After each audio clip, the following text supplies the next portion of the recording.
સુરતમાં ચાલી રહેલી મેટ્રોની કામગીરી ફરી એકવાર વિવાદમાં આવી છે। મેટ્રો બ્રિજનો સ્પાન નમવાનો વિવાદ હજુ યથાવત છે, ત્યારે હવે ધરાશાયી થઈ છે હાઇડ્રોલિક ક્રેન।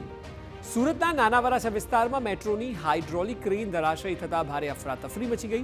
નાના વરાછામાં તપોવન સર્કલ પાસે મેટ્રોની કામગીરી દરમિયાન ક્રેનને પિલર પર ચડાવવામાં આવી રહી હતી। આ દરમિયાન દુર્ઘટના બની। ઘટનાને પગલે આજુબાજુના રહીશોમાં ડરનો માહોલ ઊભો થયો હતો। ક્રેન ધરાશાયી થવાની સમગ્ર ઘટના કેમેરામાં કેદ થઈ। ક્રેન ધરાશાયી થઈને એક મકાનના ઉપરના ભાગમાં પડે છે, જોકે સદનસીબે દુર્ઘટનામાં કોઈ જાનહાનિ થઈ નથી। મામલાની જાણ થતાં જ ફાયરના અધિકારીઓ અને પોલીસની ટીમ ઘટનાસ્થળે પહોંચી રસ્તો બંધ કરાવીને કામગીરી શરૂ કરી હતી। પિલર પર સ્પાન બનાવવા માટે આ હાઇડ્રોલિક મશીન કામ કરે છે। આ મશીનને ઉપર ચડાવવા માટે બે મોટી અને હેવી ક્રેન દ્વારા પિલરની ઉપર હાઇડ્રોલિકને ચડાવવામાં આવી રહ્યું છે। આ દરમિયાન એક ક્રેન વચ્ચેથી વળી ગઈ હતી, જેને કારણે બીજી ક્રેન પર બધું વજન આવી જતા બીજી તરફ ક્રેન ત્રાંસી થઈને પડી। આ સાથે જ હવામાં લટકતું હાઇડ્રોલિક મશીન મકાન પર પડ્યું હતું। હાઇડ્રોલિક મશીન મકાન પર પડતા મકાનના આગળના ભાગને નુકસાન પહોંચ્યું છે। ધડાકાભેર અવાજ આવતા આજુબાજુના રહીશો ડરી ગયા હતા અને ભાગવા લાગ્યા હતા। હાઇડ્રોલિક મશીન અને ક્રેન નીચે પડ્યા ત્યારે ત્યાં પાર્ક કરેલી 3 જેટલી 4 વ્હીલર કારો દબાઈ ગઈ હતી અને નુકસાન પહોંચ્યું હતું।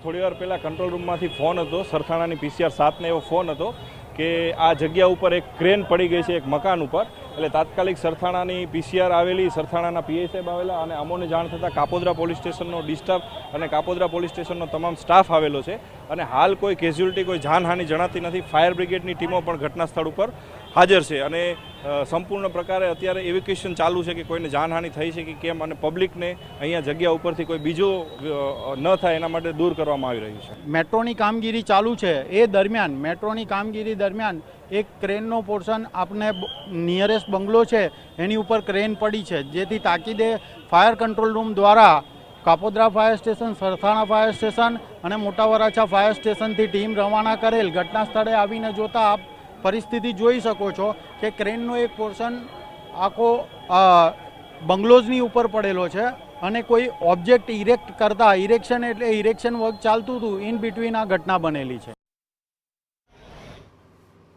એવું લાગે છે સુરત મેટ્રોને જાણે કે કોઈની નજર લાગી ગઈ હોય, કારણ કે એક પછી એક વિઘ્ન સામે આવી રહ્યા છે। નાના વરાછામાં હાઇડ્રોલિક ક્રેન ધરાશાયી થતાં લોકોમાં ભયનો માહોલ છવાયો તો આ પહેલા ગત મહિને સારોલી કડોદરા રસ્તા પરના મેટ્રો બ્રિજનો સ્પાન નમી ગયો। સ્પાનના 2 ભાગ થઈ જતા આખું તંત્ર દોડતું થઈ ગયું। ભેસાણથી સારોલી મેટ્રો પ્રોજેક્ટ માટે 18 કિલોમીટર એલિવેટેડ બ્રિજ બનાવવામાં આવી રહ્યો છે, પરંતુ સ્પાન નમી જતા મેટ્રોની કામગીરી સામે સવાલ ઊભા થયા છે। જો કે તે સમયે પણ સદનસીબે કોઈ જાનહાનિ નહોતી થઈ। સુરતના વિવિધ વિસ્તારોમાં ચાલી રહેલા મેટ્રો રેલ પ્રોજેક્ટને લઈને અનેક વિવાદો સામે આવી રહ્યા છે।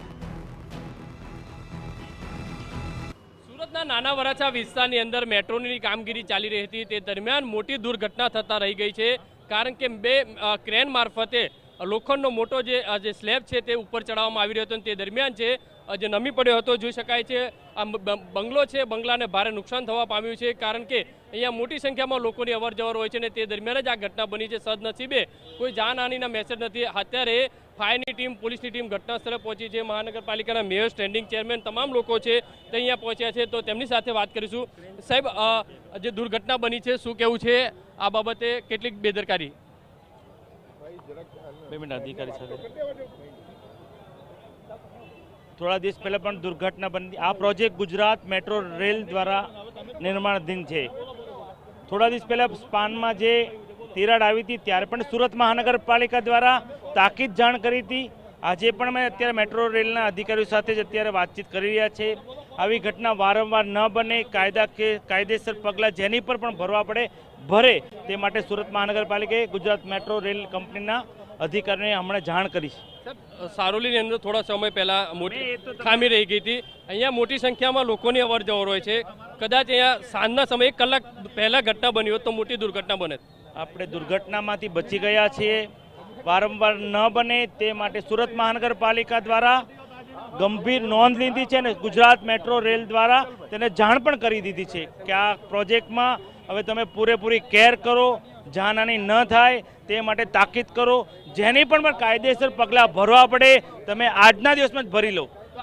આની અંદર કોઈ અધિકારીઓ સામે પગલાં ભરાશે મેટ્રોના? જે તે સુરત મહાનગરપાલિકા ગુજરાત મેટ્રો રેલને એમડીને જાણ કરી શકે। હા, સુરતમાં 100% અમે રિપોર્ટ કરશું કે આવી ઘટના વારંવાર ન બને તે માટે રિપોર્ટ પણ કરશું. साहब क्या कहना है आपका? बात अभी इन्वेस्टिगेशन चल रहा है, सब इन्वेस्टिगेशन होने के बाद बता देंगे. सर सारोली में भी इन्वेस्टिगेशन चल रहा है कई दिनों से, उसमें सामने नहीं आया तो इतनी बड़ी हादसा बना है, हमने थर्ड पार्टी इंस्पेक्शन करवा दिया है. उसमें क्या सामने आया है?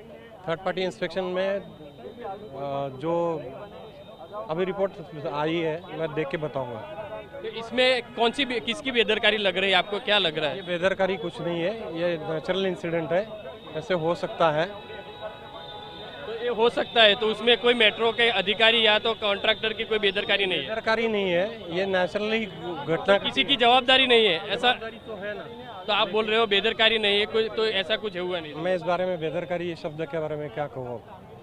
तो इसमें क्या कार्यवाही की जाएगी? आप देख रहे हो वो टूट गया ना, वो टूट गया तो उसका तो कोई इलाज. कई लोग कदाच नीचे हुए तो क्या मुझे थोड़ा प्लीज काम करने दीजिए, बाद में बात करते हैं. જે રીતે મેટ્રોના અધિકારીઓ છે તે છટકવાનો પ્રયાસ કરી રહ્યા છે. મહાનગરપાલિકાના મેયર અધિકારી છે, તમામ જે પહોંચ્યા છે, જે સ્ટેન્ડિંગ ચેરમેન છે, તમામ લોકો અહીંયા પહોંચ્યા છે અને લોકોને દૂર કરવાની જે કામગીરી છે તે કરવામાં આવી છે. જોઈ શકાય છે કે બંને બાજુ જે ઘર જોવા મળી રહ્યા છે અને આ બંને ઘરોની અંદર મોટી સંખ્યાની અંદર લોકો રહે છે અને તે દરમિયાન મેટ્રોની જે કામગીરી ચાલી રહી હતી અને તે દરમિયાન